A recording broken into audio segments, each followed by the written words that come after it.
Yo guys, it's your boy Doobie eFootball, and today we're here to pay respects. RIP to all F2P players. Yes, including me. Konami woke up this year and said, how do we make free-to-play players cry? Boom. 110 over double booster aliens dropping every week.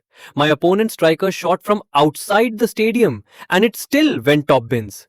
Meanwhile, my 101 card missed an open goal like it was sponsored by fail.com. So I opened the new pack like a hopeful kid on Christmas. Please, Konami, just one epic. One.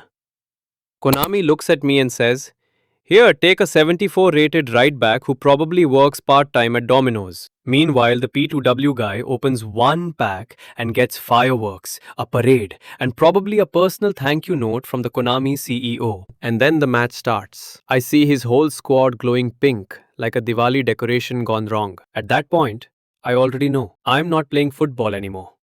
I'm playing survival mode. My defenders move like traffic cones. My goalkeeper becomes a spectator, and his players run like they just got chased by income tax officers. So yeah, boys, RIP to all free-to-play players out there. If you're still surviving, you're a legend. Drop a like, drop a comment, and pray Konami doesn't drop a 115 overall card tomorrow. Doobie eFootball, signing off.